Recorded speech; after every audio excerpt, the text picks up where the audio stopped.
Welcome students, कैसे हैं आप लोग। उम्मीद करता हूं कि इससे पहले टॉपिक को आप देख चुके हैं और टॉपिक का जो नाम था, इससे पहले का जो टॉपिक आपने पढ़ा था वो टॉपिक का नाम था स्टेशनरी वेव।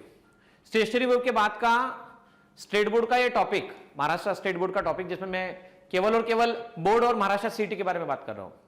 किसी भी बच्चे को ऐसा लगता है कि उसे जेईई मेंस नीट की तैयारी कर रहा है और उसे बहुत सारे टॉपिक डिटेल में पढ़ने की जरूरत है, तो प्लेलिस्ट, यूट्यूब प्लेलिस्ट पर जाकर आप 11th and 12th concept video नाम का सेक्शन अलग से बना हुआ है, जहां पर आप 11th कॉन्सेप्ट वीडियो में जाएं और आपको वहां डिटेल में ये टॉपिक और बेहतर तरीके से मिला हुआ है, जिसमें क्वेश्चंस भी हम सॉल्व कर चुके हैं। तो चलिए शुरुआत करते हैं। टॉपिक का नाम है free oscillation, force oscillation, resonance and free and force vibration. देखो ये टॉपिक ऑसिलेशन चैप्टर 5वें नंबर के चैप्टर महाराष्ट्र स्टेट बोर्ड में 5.15 पर भी बताया गया टॉपिक है, जिसको मैं यहां पे रिवाइज भी करवा रहा हूं, डिस्कस भी कर रहा हूं। और इसी में एक छोटा सा टर्म ऐड किया गया, फ्री एंड फोर्स वाइब्रेशन, है ना। वहां ऑसिलेशन था, यहां वाइब्रेशन है, बात तो बराबर ही है। तो होता क्या है, तो पहले मैं आपको कुछ 2 से 3 एग्जांपल दूंगा, उन एग्जांपल की मदद से आप मुझे बताना क्या होता है।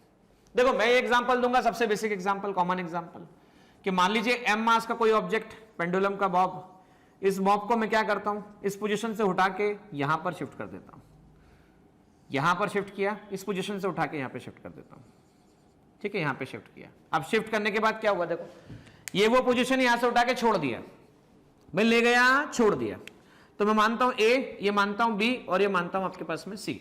वापस समझना, सेंट्रल पोजीशन ए, उठाया छोड़ा छोड़ दिया, तो अब होगा क्या, तो भाई यहां से पहले इधर जाएगा, फिर इधर से इस तरफ जाएगा, फिर इधर से इस तरफ जाएगा, फिर इधर से इस तरफ जाएगा, इसके अबाउट ये घूमने लगेगा, मोशन करने लगेगा।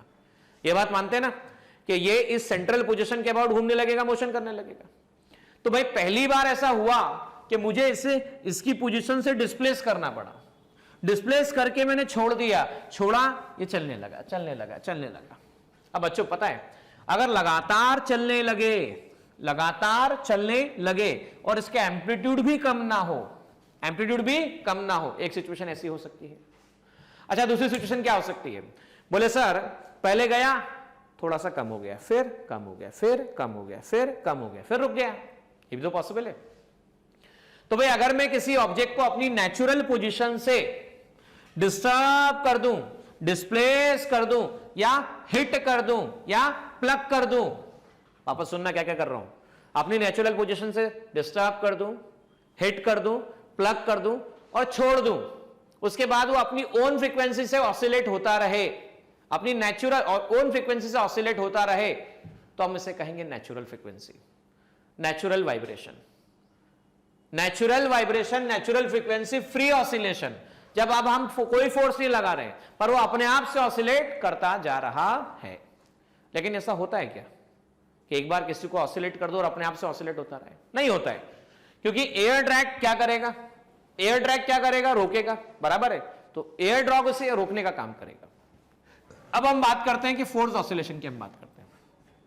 भाई हो यह रहा था कि ऑसिलेशन इस तरह से प्रोड्यूस होते जा रहे थे, शुरुआत में एम्पलीट्यूड ज्यादा था, बाद में एम्पलीट्यूड क्या हुआ, कम हुआ, एम्पलीट्यूड और कम हुआ और कम हुआ और कम होते होते एम्पलीट्यूड 0 हो गया, है ना, रुक गया ऑब्जेक्ट।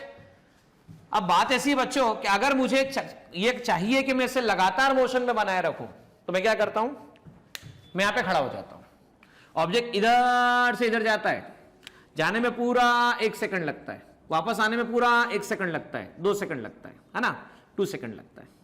इधर से ऑब्जेक्ट गया, देखो कौन सी पोजीशन से गया, सी से गया, कहां पे गया, ए पर गया, कहां पर गया, बी पर गया, सी से ए गया, ए से बी गया, जाने में 1 सेकंड लगा, आने में फिर से कितना सेकंड लगा, 1 सेकंड लगा। अब मैंने क्या किया, समझना ध्यान से, मैं क्या कर रहा हूं ध्यान से समझना।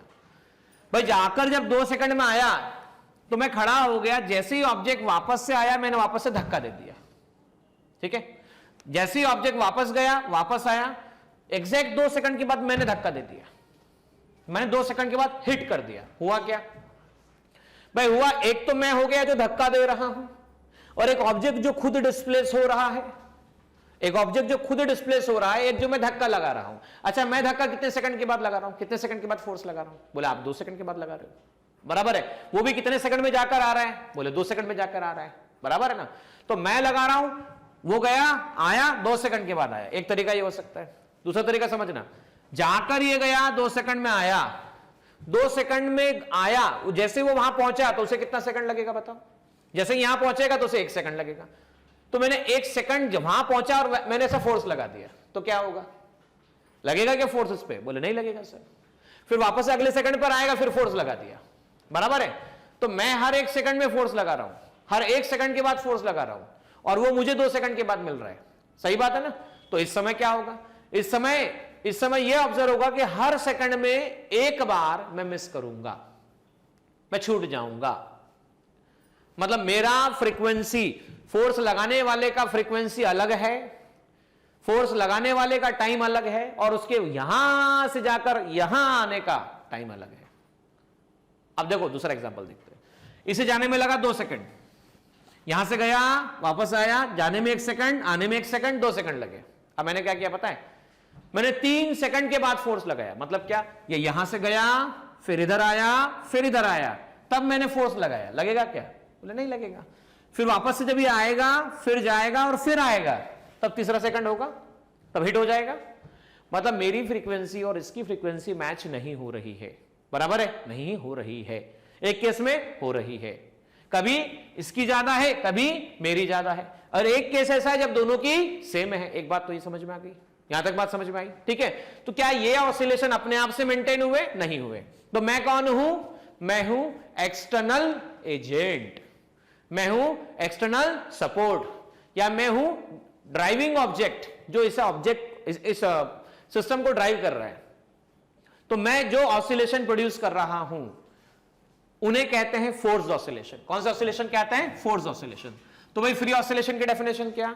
ऐसे ऑसिलेशन जो अपने आप से होते हैं, जो अपनी नेचुरल फ्रीक्वेंसी से होते हैं, उन्हें कौन से ऑसिलेशन कहते हैं? फ्री ऑसिलेशन कहते हैं। ऐसे ऑसिलेशन जिनको ऑब्जेक्ट को अपनी इक्विलिब्रियम पोजीशन से प्लग करने पर, हिट करने पर, डिस्टर्ब करने के बाद अपने आप से मेंटेन रहते हैं, उन्हें कहते हैं फ्री ऑसिलेशन। पर ऐसे ऑसिलेशन जिन्हें कोई एक्सटर्नल एजेंसी मेंटेन करती है, उसे कहा जाता है फोर्स्ड ऑसिलेशन कहा जाता है। ठीक है, क्या कहा जाता है? फोर्स्ड ऑसिलेशन कहा जाता है। इसका एक सिंपल एग्जांपल और आपके टेक्स्ट बुक में दिया हुआ है, 5.15 ऑसिलेशन चैप्टर का यह टॉपिक है।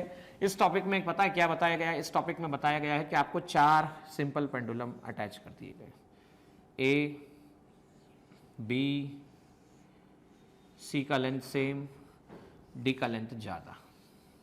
इन सबको एक स्ट्रिंग से कनेक्ट कर दिया गया है, यहां से अटैच कर दिया गया है। ए एक सॉलिड पेंडुलम है, बी, सी और डी। यहां पे देखना क्या है, लेंथ ऑफ ए और लेंथ ऑफ सी सेम है। Length of A that is equal to length of सी।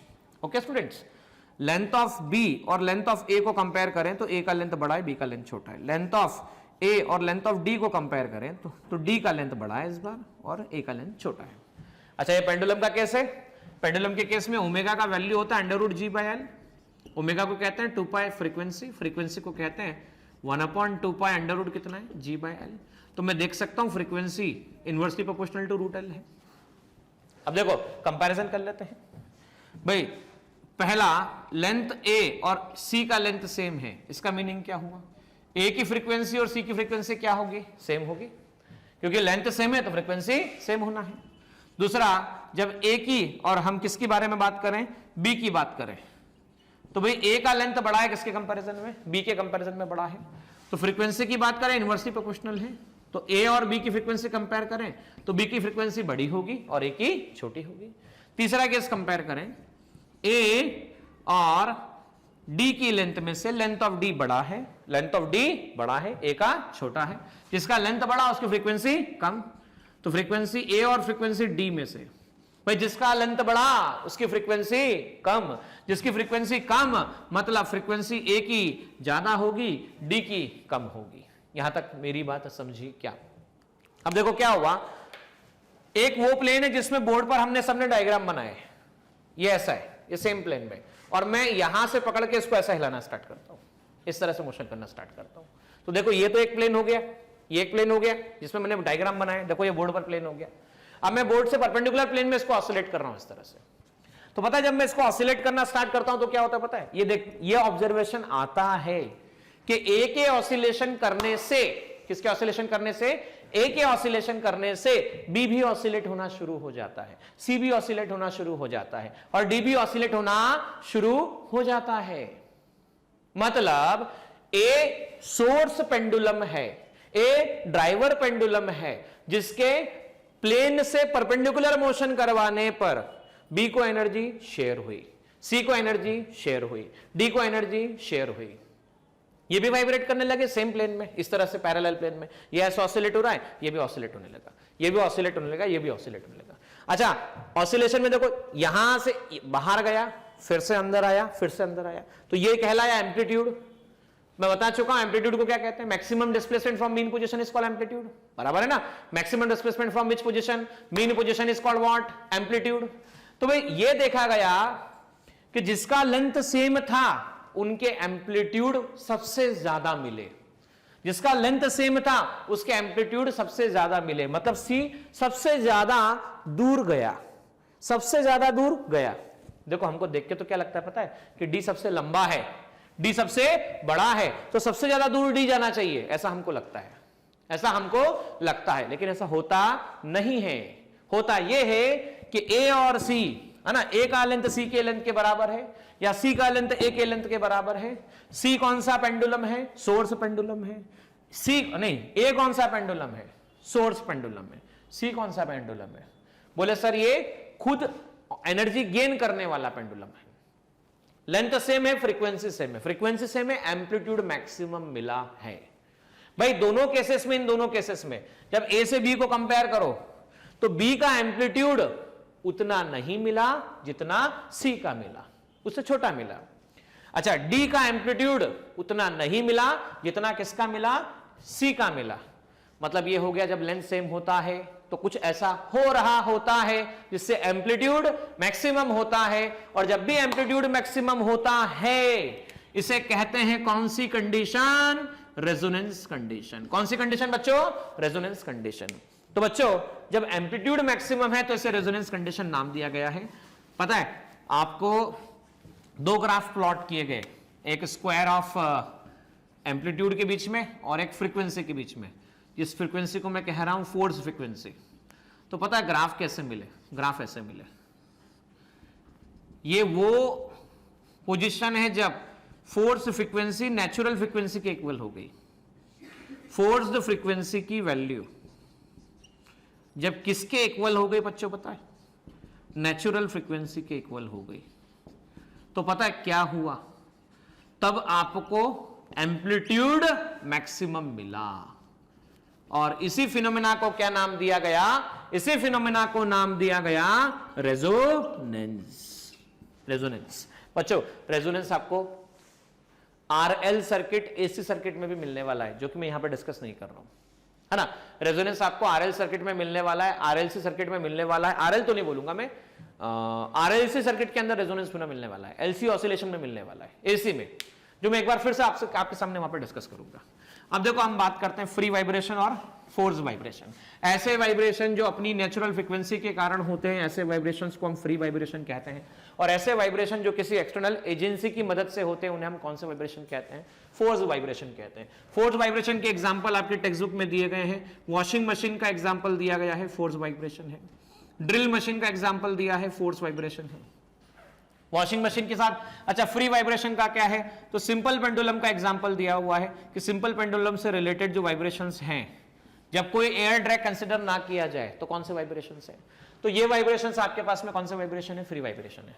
बच्चों एक और बात बोल रहा हूं, आप डिस्क्रिप्शन में लिंक गिवन है, उस लिंक में मैंने जो पढ़ाया है उसके मेरे हैंड रिटन नोट्स हैं, हैंड रिटन नोट्स हैं। तो आप क्या कीजिए, डिस्क्रिप्शन में जो लिंक गिवन है वहां पर गूगल ड्राइव में मैंने डेटा सेव किया हुआ है, वहां पर जाकर आप क्लिक कीजिए, एक्सेस डिमांड कीजिए, वहां से मैं ईमेल से आपको, मेरे पास एक रिक्वेस्ट आएगा, मैं आपको वो एक्सेस प्रोवाइड करूंगा और आप वहां से पीडीएफ फॉर्मेट में फाइल को डाउनलोड कर लीजिए। अच्छा, इसका फायदा ये होगा, जो मैंने कहा, जो मैंने लिखा, वो नोट्स, हैंड रिटन नोट्स आपको मिल जाएंगे, आपका टॉपिक तैयार हो जाएगा। ठीक है, तो नेक्स्ट टॉपिक में मुलाकात करूंगा मैं। नेक्स्ट टॉपिक का जो नाम है, वो नेक्स्ट टॉपिक का नाम है हार्मोनिक्स एंड ओवरटोन, इसके बारे में हम बात करेंगे। ठीक है, तो मुलाकात करेंगे नेक्स्ट टॉपिक में हार्मोनिक्स एंड ओवरटोन के साथ।